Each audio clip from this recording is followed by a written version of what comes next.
Hello everyone, welcome back to my channel. ಇವತ್ತಿನ ಒಂದು ವಿಡಿಯೋದಲ್ಲಿ ತುಂಬ ಜನ ನನಗೆ ಕಮೆಂಟ್ಸ್ ಹಾಕಿರೋದು, ತುಂಬ ಜನ ಈ ವಿಷಯದ ಬಗ್ಗೆ ಕಮೆಂಟ್ ಹಾಕಿದ್ದೀರಾ. ವ್ಯೂಸ್ ಬರ್ತಾ ಇಲ್ಲ ಮೇಡಮ್, ಏನು ಮಾಡಬೇಕು? ಎಷ್ಟು ವೀಡಿಯೋಸ್ ನಾವು ಮಾಡಿದ್ರೂ ವ್ಯೂಸ್ ಬರ್ತಾ ಇಲ್ಲ. ಒಂದು 10 ರಿಂದ 20 ಬರುತ್ತೆ, ಕೆಲವರಿಗೆ 5 ರಿಂದ 6 ವ್ಯೂಸ್ ಬರುತ್ತೆ. ತುಂಬ 10 ರಿಂದ ಒಳಗಡೆ 20 ಒಳಗಡೆ ಇಷ್ಟರೊಳಗೆ ಇರುತ್ತೆ, ಇಲ್ಲ ಒಂದು 50 100 ಇಷ್ಟರೊಳಗೆ ಬಂದು ಮತ್ತೆ ವ್ಯೂಸ್ ನಿಲ್ತೋಗುತ್ತೆ. ಸೊ ಏನು ಮಾಡಬೇಕು? ಈ ಥರ ಕಂಡೀಷನಲ್ಲಿ ಇದ್ದಾಗ ನಾವು ಏನು ಮಾಡಬೇಕು ಅಂತ ಯೂಟ್ಯೂಬ್ನಲ್ಲಿ ಏನೇನೆಲ್ಲ ಚೇಂಜಸ್ ನಾವು ಮಾಡ್ಕೊಳ್ಬೇಕಾಗುತ್ತೆ, ಏನೇನೆಲ್ಲ ಹೊಸದು ಬರ್ತಾ ಇರುತ್ತೆ. ಸೊ ಅದ್ರ ತಕ್ಕಂಗೆ ನಾವು ಏನೇನು ಚೇಂಜ್ ಮಾಡ್ಕೊಳ್ಬೇಕು. ಆ್ಯಂಡ್ ವ್ಯೂಸ್ ತುಂಬ ಜನದ್ದು ಪ್ರಾಬ್ಲಮ್ ಇರುವಂಥದ್ದು ಒಂದು ವ್ಯೂಸು. ಸೊ ವ್ಯೂಸ್ ಇನ್ಕ್ರೀಸ್ ಮಾಡ್ಕೊಳ್ಳೋಕ್ಕೆ ಅಥವಾ ಜಾಸ್ತಿ ಮಾಡ್ಕೊಳ್ಳೋದಕ್ಕೆ ಏನು ಮಾಡಬೇಕು ಅನ್ನೋದು ಇವತ್ತಿನ ಒಂದು ವಿಡಿಯೋದಲ್ಲಿ ಟಾಪಿಕ್ ಆಗಿರುತ್ತೆ. ಸೊ ಯಾರೆಲ್ಲ ಹೊಸದಾಗಿ ಚಾನಲ್ನ ನೋಡ್ತಿದ್ದೀರಾ, ಚಾನಲ್ನ ಸಬ್ಸ್ಕ್ರೈಬ್ ಮಾಡ್ಕೊಳ್ಳೋದನ್ನು ಮರಿಬೇಡಿ. ಆ್ಯಂಡ್ ಸ್ಕಿಪ್ ಮಾಡದೆ ಕೊನೆ ತನಕ ನೋಡಿ. ಯಾಕಂದರೆ ನನಗೇನು ಗೊತ್ತಾ, ನಾನು ಒಂದೊಂದು ಪಾಯಿಂಟ್ ವೈಸ್ ಹೇಳ್ತಾ ಇರ್ತೀನಿ, ಜೊತೆಲಿ ಇನ್ನೂ ಮಧ್ಯದಲ್ಲಿ ನನಗೆ ಏನಾದರೂ ನೆನಪಾಯ್ತು ಅನ್ನೋ ತಕ್ಷಣ ನಾನು ಅದನ್ನು ಟಿಪ್ಸ್ನ ಹಾಗೆ ಶೇರ್ ಮಾಡ್ತಿರ್ತೀನಿ. ಅದಕ್ಕೋಸ್ಕರ ಯಾರು ಕೂಡ ಸ್ಕಿಪ್ ಮಾಡಿ ನೋಡಬೇಡಿ, ಕಂಟಿನ್ಯೂಯಸ್ ಆಗಿ ನೋಡಿ. ಸ್ವಲ್ಪ ವಿಡಿಯೋ ಲಾಂಗ್ ಆದರೂ ಅರ್ಥ ಮಾಡ್ಕೊಳ್ಳೋಂಥದ್ದು ಅಥವಾ ಕಲಿಯುವಂಥದ್ದು ತುಂಬ ವಿಷಯಗಳಿರುತ್ತೆ. ಯಾಕಂದರೆ ನನ್ನ ಯೂಟ್ಯೂಬ್ ಎಕ್ಸ್ಪೀರಿಯನ್ಸ್ 5 ಇಯರ್ಸಿಂದ ನಾನು ಯೂಟ್ಯೂಬ್ ಮಾಡ್ಕೊಂಬರ್ತಿರೋದು. ಸೊ ಆ ಎಕ್ಸ್ಪೀರಿಯನ್ಸ್ ಮೇಲೆ ನಿಮಗೆ ನಾನು ನನ್ನ ಹಳೆಯ ಒಂದು ಚಾನಲ್ ಆಗಲಿ ಅಥವಾ ನಾನು ಏನು ಮಿಸ್ಟೇಕ್ ಮಾಡಿದೆ, ಅದರಿಂದ ಏನೇನು ಪ್ರಾಬ್ಲಮ್ ಆಯಿತು, ಸೊ ಎಲ್ಲದನ್ನು ಕೂಡ ನಿಮ್ಮ ಜೊತೆ ಶೇರ್ ಮಾಡ್ಕೊಳ್ತೀನಿ. ಸೊ ಅದಕ್ಕೋಸ್ಕರ ಹೇಳ್ತಿರೋದು, ಯಾವುದೋ ಒಂದು ವಿಷಯನ ನೀವು ಸ್ಕಿಪ್ ಮಾಡಿ ನೋಡೋಕ್ಕೆ ಹೋಗಬೇಡಿ, ಕಂಟಿನ್ಯೂಸ್ ಆಗಿ ವಾಚ್ ಮಾಡಿ. ಆವಾಗ ಏನಾದರೂ ಒಂದು ಸಣ್ಣ ಪುಟ್ಟ ಪಾಯಿಂಟ್ಸ್ ಕೂಡ ನೀವು ನಿಮ್ಮ ವಿಡಿಯೋದಲ್ಲಿ ಅಳವಡಿಸ್ಕೊಂಡು ನಿಜವಾಗ್ಲೂ ಚೇಂಜಸ್ನ ನೀವು ನೋಡ್ಬೋದು. ಸೊ ಸ್ಕಿಪ್ ಮಾಡಿದೆ ನೋಡಿ. ಆ್ಯಂಡ್ ಹೊಸದಾಗಿ ಚಾನಲ್ ನೋಡ್ತಿರೋರು ಸಬ್ಸ್ಕ್ರೈಬ್ ಮಾಡಿ, ಶೇರ್ ಮಾಡಿ, ಲೈಕ್ ಮಾಡಿ ಅಂತ ಹೇಳ್ತಾ ಇವತ್ತಿನ ಒಂದು ವಿಡಿಯೋನ ಸ್ಟಾರ್ಟ್ ಮಾಡಿ. ಯೂಟ್ಯೂಬ್ ಚಾನಲ್ ಫಸ್ಟ್ ಸ್ಟಾರ್ಟ್ ಮಾಡಿದ ತಕ್ಷಣ ಎಲ್ಲರಿಗೂ ಒಂದು ಆಸೆ ಏನಿರುತ್ತೆ ಅಂದರೆ, ಚೆನ್ನಾಗಿ ಅರ್ನಿಂಗ್ ಆಗುತ್ತೆ, ಇಷ್ಟು ವ್ಯೂಸ್ ಬಂದರೆ ಇಷ್ಟು ಅರ್ನಿಂಗ್ ಆಗುತ್ತೆ, ನಾವು ಇಷ್ಟು ಚೆನ್ನಾಗಿ ವ್ಯೂಸ್ ತರ್ಬೋದು, ಅಥವಾ ನಾನು ಈ ಒಂದು ಕಂಟೆಂಟ್ ಯಾರೋ ಒಬ್ಬರು ಮಾಡ್ತಿದ್ದಾರೆ, ನಾನು ಅದೇ ಥರ ಕಂಟೆಂಟ್ ನಾವು ಮಾಡೋದ್ರಿಂದ ನಮ್ಮ ಚಾನಲ್ ಕೂಡ ಓಡ್ಬೋದು ಅಂತ ನೀವು ಕೂಡ ಒಂದು ಆಸೆ ಇಟ್ಕೊಳ್ತೀರಾ. ಒಂದು ಯೂಟ್ಯೂಬ್ ಚಾನಲ್ನ ಸ್ಟಾರ್ಟ್ ಮಾಡ್ತೀರಾ, ಯೂಟ್ಯೂಬ್ ಚಾನಲ್ ಸ್ಟಾರ್ಟ್ ಮಾಡಿ ಒಂದು ವಿಡಿಯೋ ಹಾಕ್ತೀರಾ. ಬಟ್ ಆ್ಯಸ್ ಎಕ್ಸ್ಪೆಕ್ಟೇಷನ್ ಅಲ್ಲ, ಇಷ್ಟು ಏನಂದರೆ ಇಷ್ಟು ಇದಾಗಿ ರೆಸ್ಪಾನ್ಸ್ ಸಿಗೋದೇ ಇಲ್ಲ ಅನ್ನೋಂಥದ್ದು ಯಾರು ಕೂಡ ಎಕ್ಸ್ಪೆಕ್ಟ್ ಮಾಡಿರಲ್ಲ. ಯಾಕಂದರೆ ಕೆಲವೊಂದು ಸರಿ ಹೇಗಾಗುತ್ತೆ ಅಂದರೆ, ನಾವು ಒಂದು ವೀಡಿಯೋನ ತುಂಬ ಎಕ್ಸ್ಪೆಕ್ಟೇಷನ್ ಇಟ್ಕೊಂಡು ಅಪ್ಲೋಡ್ ಮಾಡಿರ್ತೀವಿ, ಬಟ್ ಆ ವೀಡಿಯೋಗೆ ಒಂದು 10, 20, 30, 40 ವ್ಯೂಸ್ ಬಂದಾಗ ಎಷ್ಟು ಹರ್ಟ್ ಆಗುತ್ತೆ ಅಂದರೆ, ಈ ಎಕ್ಸ್ಪೀರಿಯನ್ಸ್ ನನಗಾಗಿದೆ. ಯಾಕಂದರೆ ನಾನು ಟೆಕ್ ಚಾನಲಲ್ಲಿ ನಾನು ಹೇಳ್ತಾ ಇರೋದು, ನನ್ನ ಟೆಕ್ ಚಾನಲ್ ಇದೇ ಒಂದು ಚಾನಲಲ್ಲಿ ನಾನು ಸ್ಟಾರ್ಟ್ ಮಾಡಿದಾಗ ನಾನು ಯಾರ್ಯಾರೆಲ್ಲ ನನ್ನ ಯೂಟ್ಯೂಬ್ ರಿಲೇಟೆಡ್ ನನ್ನ ಫ್ರೆಂಡ್ಸ್ಗಳೆಲ್ಲ ಕೇಳ್ತಾ ಇದ್ರಲ್ಲ, ಸೊ ಹೇಗೆ ಕ್ರಿಯೇಟ್ ಮಾಡೋದು, ಹೇಗೆ ವೀಡಿಯೋ ಅಪ್ಲೋಡ್ ಮಾಡೋದು, ಹೇಗೆ ಎಡಿಟಿಂಗ್ ಮಾಡೋದು, ಸೊ ನಾನು ಅವರಿಗೆಲ್ಲ ಶೇರ್ ಮಾಡ್ತಿದ್ದೆ. ಸೊ ಅವರೇ ಒಂದಿಷ್ಟು ಜನ ಸ್ಟಾರ್ಟಿಂಗಲ್ಲಿ ನಾನು ಸಬ್ಸ್ಕ್ರೈಬರ್ಸ್ ನನಗೆ ಗೊತ್ತಿರೋಗೆ ನಾನು ಶೇರ್ ಮಾಡಿರೋದು ಒಂದು 15-20 ಜನಕ್ಕೆ ಶೇರ್ ಮಾಡಿದ್ದೆ. 15 ಜನದಲ್ಲಿ ಅಷ್ಟೇ ನನಗೆ ಸಬ್ಸ್ಕ್ರೈಬರ್ಸ್ ಇದ್ದಿದ್ದು ನನಗೆ ಗೊತ್ತಿರೋರು. ಆದರೂ ಬಿಟ್ಟರೆ ಒಂದು ಸ್ವಲ್ಪ ದಿವಸ ಸಬ್ಸ್ಕ್ರೈಬರ್ಸ್ ಯಾರೂ ಇಲ್ಲ, ವೀಡಿಯೋಗೆ ವ್ಯೂಸ್ 20-30 ಇಷ್ಟೇ. ಆದರೆ ವೀಡಿಯೋಸ್ ನಾನು ಯಾರ ಜೊತೆ ಕೂಡ ಶೇರ್ ಮಾಡ್ತಿರಲಿಲ್ಲ. ಯಾಕಂದರೆ ಕೆಲವರು ಯಾರು ಕೇಳಿರೋ ಅಂಥವ್ರ ಜೊತೆ ಮಾತ್ರ ಶೇರ್ ಮಾಡ್ತಿದ್ದೆ. ಬಟ್ ಸಬ್ಸ್ಕ್ರೈಬ್ ಆಗಿ ಕೆಲವರು ರಿಲೇಟಿವ್ಸ್ಗಾಗಿ, ಫ್ರೆಂಡ್ಸ್ಗಾಗಿ ಹೀಗೆ ಹೇಳಿದ್ದೆ. ಸೊ ಏನಂದರೆ, ನಾನು ಹೇಳೋದೇನೆಂದರೆ, ಬರೀ ಸಬ್ಸ್ಕ್ರೈಬರ್ಸ್ ಅಷ್ಟೇ ನೀವು ಗಮನ ಕೊಡೋದಕ್ಕಿಂತ ವ್ಯೂಸ್ ಕಡೆನೂ ಗಮನ ಕೊಡಬೇಕು. ನಿಮಗೆ ತುಂಬ ಇಂಪಾರ್ಟೆಂಟ್ ಆಗೋದಂದರೆ ವ್ಯೂಸು, ಸಬ್ಸ್ಕ್ರೈಬರ್ಸು, ವಾಚ್ ಟೈಮ್ ತುಂಬ ಇಂಪಾರ್ಟೆಂಟ್ ಆಗುತ್ತೆ. ಅದರಲ್ಲೂ ಸ್ಟಾರ್ಟಿಂಗಲ್ಲಿ ಸಬ್ಸ್ಕ್ರೈಬರ್ಸ್ನೂ ಕೂಡ ಬೇಕೇ ಬೇಕು, ವ್ಯೂಸ್ ಕೂಡ ಅಷ್ಟೇ ಇಂಪಾರ್ಟೆಂಟ್ ಆಗುತ್ತೆ. ವ್ಯೂಸ್ ಏನಕ್ಕೆ ಇಂಪಾರ್ಟೆಂಟ್ ಆಗುತ್ತೆ ಅಂದರೆ, ವಾಚ್ ಟೈಮ್ ಕಂಪ್ಲೀಟ್ ಆಗಬೇಕಂದ್ರೆ ವ್ಯೂಸ್ ನಿಮಗೆ ಬೇಕೇ ಬೇಕು. ವ್ಯೂಸ್ ಚೆನ್ನಾಗಿತ್ತು ಅಂದರೆ ವಾಚ್ ಟೈಮ್ ಬೇಗ ಕಂಪ್ಲೀಟ್ ಆಗುತ್ತೆ. ಆ್ಯಂಡ್ ಸಬ್ಸ್ಕ್ರೈಬರ್ಸ್ ಕೂಡ ನಿಮ್ಮ ಮಾನಿಟೈಸೇಷನ್ ಆನ್ ಆಗೋದಕ್ಕೋಸ್ಕರ ನಿಮಗೆ ಸಬ್ಸ್ಕ್ರೈಬರ್ಸ್ ಬೇಕೇ ಬೇಕು. ಸೊ ಇದ್ರ ಜೊತೆಗೆ ಏನಾಗುತ್ತೆ ಅಂದರೆ, ನನಗೆ ಬರೀ 20-30 ಇಷ್ಟೇ ವ್ಯೂಸ್ ಬರ್ತಿತ್ತು. ನಾನು ಜಾಸ್ತಿ ತಲೆ ಕೆಡಿಸ್ಕೊಳ್ತಿರಲಿಲ್ಲ, ಬಟ್ ಮಾಡ್ತಾ ಹೋದೆ. ವೀಡಿಯೋನ ತುಂಬ ಚೆನ್ನಾಗಿ ರೀಚ್ ಆಯಿತು. ರೀಚ್ ಆಗೋ ಟೈಮಲ್ಲಿ ನಾನು ಮಾಡಿದಂಥ ಮಿಸ್ಟೇಕ್ನ ನಾನು ಹೇಳ್ತಾ ಹೋಗ್ತೀನಿ. ಸೊ ಫಸ್ಟ್ ಏನಂತ ಅಂದರೆ, ನೀವು ಒಂದು ವಿಡಿಯೋ ನೀವು ಏನು ಅಪ್ಲೋಡ್ ಮಾಡೋಕ್ಕೆ ಸ್ಟಾರ್ಟ್ ಮಾಡ್ತೀರಾ, ಇವತ್ತೊಂದು ಯೂಟ್ಯೂಬ್ ಚಾನಲ್ ಸ್ಟಾರ್ಟ್ ಮಾಡ್ತೀರಾ, ಜೋಶಲ್ಲಿ ಒಂದು ವಾರ ಕಂಟಿನ್ಯೂಸ್ ವೀಡಿಯೋ ಹಾಕ್ತೀರಾ, ಆಮೇಲೆ ಇನ್ನೊಂದು ವಾರ ನೀವೇನೂ ವೀಡಿಯೋನೇ ಹಾಕೋದಿಲ್ಲ. ಸೊ ಏನಂದರೆ, ಫಸ್ಟ್ ಮಿಸ್ಟೇಕ್ ಯಾವಾಗಲೂ ನಾವು ಮಾಡಬಾರ್ದು ಅನ್ನೋದಂದರೆ, ಅದು ನಾವು ಕನ್ಸಿಸ್ಟೆನ್ಸಿನ ಬಿಡೋದು.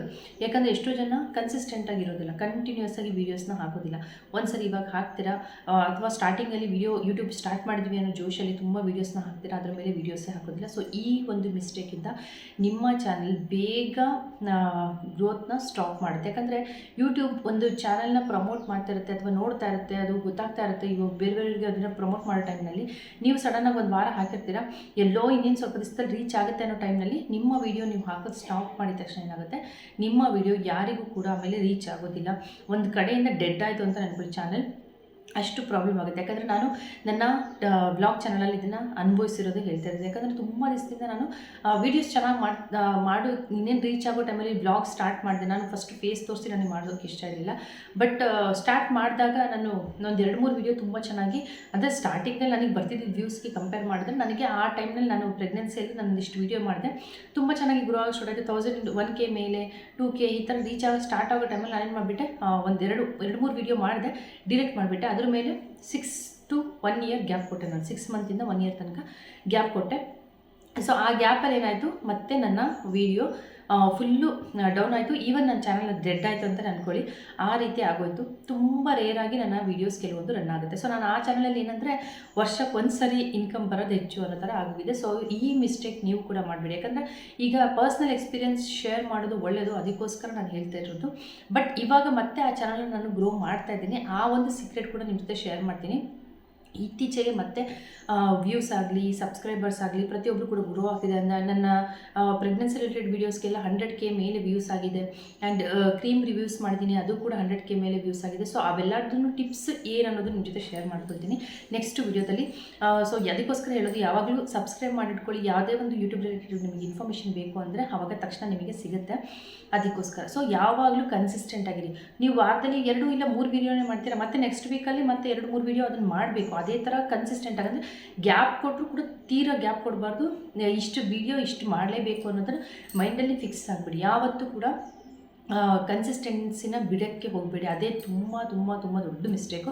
ಇದು ಫಸ್ಟ್ ಮಿಸ್ಟೇಕ್. ಆ್ಯಕ್ಚುಲಿ ಇದನ್ನು ಎಲ್ಲರೂ ಯಾರೇ ನೀವು ಯೂಟ್ಯೂಬರ್ಸ್ ನೋಡಿ ಇದನ್ನು ಹೇಳ್ತಾರೆ. ಇದೊಂದು ಪಾಯಿಂಟ್ ಮಾತ್ರ ಹೇಳ್ತಾರೆ. ಯಾಕಂದರೆ ಕನ್ಸಿಸ್ಟೆನ್ಸಿ ಇಲ್ಲದೆ ಇದ್ದರೆ ನಮ್ಮ ಚಾನಲ್ ಡೆಡ್ ಆಗುತ್ತೆ. ಸೆಕೆಂಡ್ ಪಾಯಿಂಟ್ ಬಂದ್ಬಿಟ್ಟು ಏನಂತಂದರೆ, ಯಾರೋ ಒಬ್ಬರು ಒಂದು ವೀಡಿಯೋ ಮಾಡ್ತಾರೆ. ಸೊ ಅವ್ರು ನೋಡ್ತೀರಾ, ನಾನೇ ಹೇಳಿದ್ದೀನಿ ಲಾಸ್ಟ್ ಟೈಮ್ ಒಂದು ವೀಡಿಯೋದಲ್ಲಿ ಏನಂತಂದರೆ, ನೀವು ಯಾರೋ ಒಬ್ಬರು ಕಂಟೆಂಟ್ ಮಾಡ್ತಿದ್ದಾರೆ. ಸೊ ನೋಡಿ ಅವ್ರು ಏನು ನಿಮಗೆ ಯೂಟ್ಯೂಬಲ್ಲಿ ತುಂಬ ಚೆನ್ನಾಗಿ ರನ್ನಿಂಗ್ ಆಗ್ತಿದೆ, ರನ್ನಿಂಗಲ್ಲಿದೆ, ಆ ಥರ ಕಂಟೆಂಟ್ನ ನೀವು ಮಾಡಿ ಅಂತ ಹೇಳ್ತೀನಿ. ಬಟ್ ಇಟ್ಟು ಅವ್ರು ಏನು ಮಾಡಿದ್ದಾರೆ ಅದೇ ಥರ ಮಾಡಿ ಅಂತಲ್ಲ, ನಿಮ್ಮ ಕ್ರಿಯೇಟಿವಿಟಿ ಅದರಲ್ಲಿ ಮಿಕ್ಸ್ ಮಾಡಿ ಅಂತ ಕೂಡ ನಾನು ಅದರಲ್ಲಿ ಹೇಳಿದ್ದೀನಿ. ಸೊ ಕಂಟೆಂಟ್ ಏನು ರನ್ ಆಗ್ತಿದೆ ಅದ್ರ ಜೊತೆಗೆ ನಿಮ್ಮ ಕ್ರಿಯೇಟಿವಿಟಿ ಕೂಡ ತುಂಬ ಇಂಪಾರ್ಟೆಂಟ್ ಆಗುತ್ತೆ. ಆ್ಯಂಡ್ ನಿಮ್ಮ ಕ್ವಾಲಿಟಿ, ನಾನು ಯಾವಾಗಲೂ ಹೇಳ್ತೀನಿ, ವೀಡಿಯೋ ಕ್ವಾಲಿಟಿ ಇಲ್ಲದೆ ಇದ್ದರೆ ನಿಜವಾಗ್ಲೂ ಜನಗಳಿಗೆ ನೋಡೋಕ್ಕೆ ಇಂಟ್ರೆಸ್ಟ್ ಇರಲ್ಲ. ವೀಡಿಯೋ ಚೆನ್ನಾಗಿದ್ದರೆ ಮಾತ್ರ, ವೀಡಿಯೋ ಬೆಳಕು ಈಗ ನೀವು ಒಂದು ವೀಡಿಯೋ ಮಾಡ್ತಿದ್ದೀರಾ ಅಂದರೆ ಕತ್ಲೆ ಕೂತ್ಕೊಂಡು ವಾಯ್ಸ್ ಚೆನ್ನಾಗಿಲ್ಲದೆ, ನಿಮ್ಮ ವಾಯ್ಸ್ ಜಾಸ್ತಿ ಏನು ಮಾಡ್ಯುಲೇಷನ್ ಏನು ಇಲ್ಲದೆ ಸುಮ್ಮನೆ ಡಲ್ಲಲ್ಲಿ ಹೇಳ್ತಾ ಈ ಥರ ಎಲ್ಲ ಇದ್ದರೆ ನಿಜವಾಗ್ಲೂ ಯಾರು ಕೂಡ ವೀಡಿಯೋ ನೋಡಲ್ಲ. ಸೊ ನಿಮ್ಮ ಎನರ್ಜಿ ಆಗಲಿ, ನಿಮ್ಮ ಒಂದು ವೀಡಿಯೋ ಕಂಟೆಂಟ್ ಆಗಲಿ, ಕ್ವಾಲಿಟಿ ಆಗಲಿ ತುಂಬ ಇಂಪಾರ್ಟೆಂಟ್ ಆಗುತ್ತೆ. ಆ್ಯಂಡ್ ಇನ್ನೊಂದೇನಂತಂದರೆ, ತೀರಾ ಯಾವುದನ್ನು ಮಿಕ್ಸ್ ಕಂಟೆಂಟ್, ನಾನು ಹೇಳಿದ್ದೀನಿ ಎಷ್ಟೋ ಸರಿ ಮಿಕ್ಸ್ ಕಂಟೆಂಟ್ ಹಾಕ್ಬೋದು, ಪ್ರಾಬ್ಲಮ್ ಇಲ್ಲ ಅಂತ. ಬಟ್ ಕೆಲವೊಬ್ಬರು ವಿಷಯದಲ್ಲಿ ಏನಾಗುತ್ತೆ ಅಂದರೆ ಮಿಕ್ಸ್ ಕಂಟೆಂಟ್ ವರ್ಕ್ ಆಗಲ್ಲ. ಯಾಕಂದರೆ ನೀವು ನಿಮ್ಮ ವೀಡಿಯೋದಲ್ಲಿ, ನಿಮ್ಮ ಒಂದು ಯೂಟ್ಯೂಬಲ್ಲಿ ನೀವು ಎಕ್ಸ್ಪೆರಿಮೆಂಟ್ ಮಾಡಿ ನೋಡಿದ್ದೀರಾ, ಇಲ್ಲ ಈಗ ಆಲ್ರೆಡಿ ಆಗ್ತಿದೆ ಅಂದರೆ ಅದನ್ನು ಸ್ಕಿಪ್ ಮಾಡಿ. ನಿಮ್ಮ ಚಾನಲಲ್ಲಿ ಯಾವುದು ಸ್ವಲ್ಪ ಚೆನ್ನಾಗಿ ಓಡ್ತಿದೆ ಅದ್ರ ರಿಲೇಟೆಡ್ ವೀಡಿಯೋ ಮಾಡಿ ಸ್ಟಾರ್ಟ್ ಮಾಡಿ. ಈಗ ಮಿಕ್ಸ್ ಕಂಟೆಂಟ್ ನೀವು ಆಲ್ರೆಡಿ ಹಾಕಿದ್ದೀರಾ, ಸೊ ಹಾಕಿದ್ರೂ ಪರವಾಗಿಲ್ಲ. ಬಟ್ ನೆಕ್ಸ್ಟ್ ಹಾಕುವಾಗ ನಿಮಗೆ ಯಾವುದು ಸ್ವಲ್ಪ ಚೆನ್ನಾಗಿ ರನ್ ಆಗಿದೆ ಅದ್ರ ರಿಲೇಟೆಡ್ ವೀಡಿಯೋ ಹಾಕೋದ್ರಿಂದ ಸೊ ಆವಾಗ ಬ್ಯಾಲೆನ್ಸ್ ಆಗುತ್ತೆ. ಆ್ಯಂಡ್ ಮತ್ತೆ ಅದೇ ವೀಡಿಯೋ ಕಂಟಿನ್ಯೂ ಆಗ್ತಾ ಹೋಗುತ್ತೆ. ಸೊ ಅದ್ರ ರಿಲೇಟೆಡ್ ನಿಮಗೆ ಏನೇನು ಗೊತ್ತೋ ಅದನ್ನು ಎಕ್ಸ್ಪೆರಿಮೆಂಟ್ ಮಾಡಿ, ಏನೇನು ವಿಷಯಗಳಿದೆ ನೀವು ಕಲೆಕ್ಟ್ ಮಾಡ್ಕೊಳ್ಳಿ. ಫಸ್ಟ್ ನೀವು ಅದ್ರ ಬಗ್ಗೆ ನಾಲೆಡ್ಜ್ ತೊಗೊಳ್ಳಿ. ಸೊ ಇದರಿಂದ ವೀಡಿಯೋಸ್ನ ರನ್ ಮಾಡೋದಕ್ಕೆ ಈಸಿ ಆಗುತ್ತೆ. ಆ್ಯಂಡ್ ನಿಮ್ಮ ವ್ಯೂಸ್ ಕೂಡ ಆವಾಗ ಜಾಸ್ತಿ ಆಗ್ತಾ ಹೋಗುತ್ತೆ. ಫಸ್ಟ್ ವ್ಯೂಸ್ ಜಾಸ್ತಿ ಆಗೋಕ್ಕೆ ಕೂಡ ನಿಮಗೆ ಇದೊಂದು ಪಾಯಿಂಟ್ ಇಂಪಾರ್ಟೆಂಟ್ ಆಗುತ್ತೆ. ಕಂಟೆಂಟ್ ಮಿಕ್ಸ್ ಕಂಟೆಂಟ್ ಆಗುತ್ತೆ. ಯಾಕಂದರೆ ಒಬ್ಬರು ಒಂದು ನಿಮ್ಮ ವೀಡಿಯೋ ನೋಡಿರ್ತಾರೆ, ನಿಮ್ಮ ಚಾನಲ್ ನೋಡಿರ್ತಾರೆ, ಸಬ್ಸ್ಕ್ರೈಬ್ ಕೂಡ ಮಾಡಿರ್ತಾರೆ. ಅದೇ ರಿಲೇಟೆಡ್ ನೆಕ್ಸ್ಟ್ ವೀಡಿಯೋ ಬಂದರೆ ಅವ್ರು ತಕ್ಷಣ ಅದನ್ನು ವಾಚ್ ಮಾಡ್ತಾರೆ. ಯಾವ ರಿಲೇಟೆಡ್ ಅವ್ರು ನೋಡಿರ್ತಾರೆ, ಯಾವುದ್ರಲ್ಲಿ ವ್ಯೂಸ್ ಚೆನ್ನಾಗಿ ಬಂದಿರುತ್ತೋ ಅದನ್ನು ಜನ ಇಷ್ಟಪಟ್ಟು ನೋಡ್ತಾರೆ ಅಂತ. ಸೊ ಅದ್ರ ರಿಲೇಟೆಡ್ ನೀವು ತಕ್ಷಣ ಇನ್ನೊಂದು ನೆಕ್ಸ್ಟ್ ಡೇನೋ ತುಂಬ ಟೈಮ್ ತೊಗೊಳ್ಬೇಡಿ. ಹಂಗೆ ವ್ಯೂಸ್ ಚೆನ್ನಾಗಿ ಬರ್ತಿದೆ ಅನ್ನೋವಾಗ ಅದೇ ರೀತಿ ಇನ್ನೊಂದು ವೀಡಿಯೋ ಮಾಡಿ. ಆವಾಗ ನಿಮಗೆ ವ್ಯೂಸು ಮತ್ತು ಅದೇ ಇದರಲ್ಲಿ ಕನ್ಸಿಸ್ಟೆಂಟಾಗಿ ಮೇಂಟೈನ್ ಆಗ್ತಾ ಹೋಗುತ್ತೆ.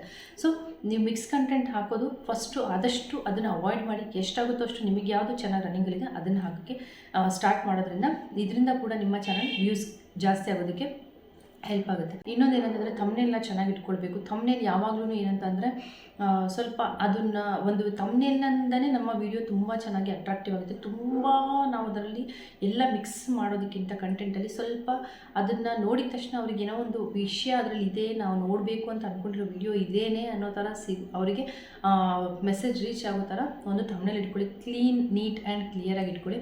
ಸೊ ಇದರಿಂದ ನಿಮ್ಮ ಒಂದು ಥಂಬ್ನೇಲಿಂದ ಕೂಡ ನಿಮ್ಮ ವೀಡಿಯೋಗೆ ಜನ ಬೇಗ ಅಟ್ರಾಕ್ಟ್ ಆಗ್ತಾರೆ. ಸೊ ಇದು ತುಂಬ ಇಂಪಾರ್ಟೆಂಟ್ ಆಗುತ್ತೆ. ಥಂಬ್ನೇಲಿಂದನೇ ಎಷ್ಟೋ ಜನ ಈ ಥಂಬ್ನೇಲ್ ಏನೋ ನೋಡಿದೆ ಓಪನ್ ಮಾಡ್ತಾರೆ, ಅಟ್ಲೀಸ್ಟ್ ಒಂದು ಸ್ವಲ್ಪನಾರು ವೀಡಿಯೋ ನೋಡಿಸ್ತಾರೆ.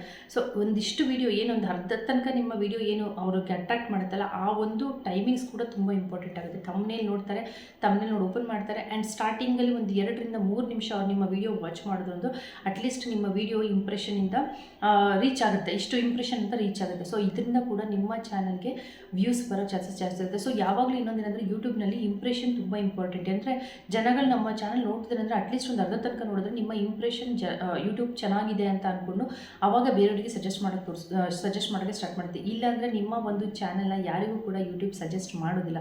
ಯಾಕಂದರೆ ಇಂಪ್ರೆಷನ್ ಚೆನ್ನಾಗಿದ್ದರೆ ಮಾತ್ರ ಇಂಪ್ರೆಷನ್ ಯಾವಾಗ ಚೆನ್ನಾಗುತ್ತೆ, ಫಸ್ಟ್ ಹಾಫ್ ಏನಂತಾರೆ ಇವಾಗ ಹೇಳ್ತಾರೆ ಕೆಲವೊಂದು ಫಿಲ್ಮ್ಗಳು ಫಸ್ಟ್ ಹಾಫ್ ಚೆನ್ನಾಗಿರುತ್ತೆ, ಸೆಕೆಂಡ್ ಹಾಫ್ ಚೆನ್ನಾಗಲ್ಲ. ಅದೇ ಥರ ಫಸ್ಟ್ ಹಾಫ್ ಏನಂದರೆ ನೀವೊಂದು ವಿಡಿಯೋ ಮಾಡಿದ್ದೀರ ಅಂದರೆ ಅರ್ಧದಷ್ಟು ಅದು ಜನಗಳಿಗೆ ಅಟ್ರಾಕ್ಟ್ ಮಾಡುವಂಥ ಕೆಪಾಸಿಟಿ ಇದ್ದು ಅಷ್ಟು ಡಿಫ್ರೆಂಟಾಗಿ ನೀವೇನಾದರೂ ಒಂದು ವಿಷಯಗಳನ್ನ ಹೇಳಿದ್ದೀರಾ, ಏನೋ ಒಂದು ಕಂಟೆಂಟ್ ತುಂಬ ಚೆನ್ನಾಗಿದೆ, ಡಿಫ್ರೆಂಟಾಗಿದೆ, ಸೊ ಹೊಸ ಥರದ್ದೇನೋ ವಿಷಯ ಹೇಳ್ತಿದ್ದಾರೆ ಅಂತ ಅಂದಾಗ ಮಾತ್ರ ಜನಗಳು ಇಷ್ಟಪಟ್ಟು ನೋಡ್ತಾರೆ.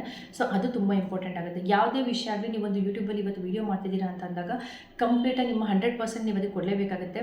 ಆ 100% ಕೊಟ್ಟಾದ್ಮೇಲೆ ನೀವು ಅದಕ್ಕೊಂದು ಸ್ಕ್ರಿಪ್ಟಿಂಗ್ ಆಗಲಿ, ನೀವು ಏನಾದರೂ ಒಂದು ವಿಷಯದ ಬಗ್ಗೆ ಅದ್ರ ಬಗ್ಗೆ ಕಂಪ್ಲೀಟಾಗಿ ಅದ್ರ ವಿಷಯಗಳನ್ನ ಕಲೆಕ್ಟ್ ಮಾಡ್ಕೊಳ್ಳಿ. ಇವಾಗ ನಾನು ಯೂಟ್ಯೂಬ್ ಬಗ್ಗೆ ನಾನು ಏನಾದ್ರು ಹೇಳಬೇಕು ಅಂತ ಅಂದರೆ, ಅಥವಾ ಏನೇನೆಲ್ಲ ಯೂಟ್ಯೂಬ್ ರಿಲೇಟೆಡ್ ನನಗೆ ಗೊತ್ತಿದೆ, ನಾನು ಏನೇನೆಲ್ಲ ಇದುವರೆಗೆ ಎಕ್ಸ್ಪೀರಿಯನ್ಸ್ ಮಾಡ್ಕೊಂಡಿದ್ದೀನಿ, ಇದೆಲ್ಲದನ್ನು ಒಂದು ಸರಿ ಕಲೆಕ್ಟ್ ಮಾಡಿಕೊಂಡು ನಾನು ನಿಮಗೆ ಒಂದು ವಿಷಯನ ಶೇರ್ ಮಾಡ್ತೀನಿ. ನಿಜವಾಗ್ಲೂ ಎಷ್ಟೋ ಜನ ಸುಳ್ಳು ಏನೇನೋ ಒಂದು ವೀಡಿಯೋ ಮಾಡ್ತಾರೆ, ಹೀಗೆ ಮಾಡಿದ್ರೆ ಹಾಗಾಗುತ್ತೆ, ಆ ಥರ ಮಾಡಿದ್ರೆ ಈ ನಿಜವಾಗ್ಲೂ ಆ ಥರದ್ದು ನಾನು ಯಾವುದೂ ಮಾಡಿಲ್ಲ. ಯಾಕಂದರೆ ಈಗ ಲಾಸ್ಟ್ ಟೈಮ್ ಒಂದು ವೀಡಿಯೋ ಮಾಡಿದ್ದೆ, 1 ಗಂಟೆಯಲ್ಲಿ ಇಷ್ಟು ಅಲ್ಲ, 1 ದಿವಸದಲ್ಲಿ ನಿಮಗೆ 1000 ಸಬ್ಸ್ಕ್ರೈಬರ್ಸ್ ಆಗ್ತಾರೆ ಅಂತ ಹೇಳಿ. ಅದಕ್ಕೆ ತುಂಬ ಬ್ಯಾಡ್ ಕಮೆಂಟ್ಸ್ ಕೂಡ ಬಂತು, ನಿಮಗೆ ಬೇಡವಾ ಅಂದರೆ ನಿಮ್ದು ಯಾಕೆ ಸಬ್ಸ್ಕ್ರೈಬರ್ಸ್ ಕಮ್ಮಿ ಇದೆ ಅಂತ. ನಾನು ಹೇಳಿರೋದಾದರೆ ಲೈವ್ ಬಂದಾಗ ಮಾತ್ರ ಅಂತ.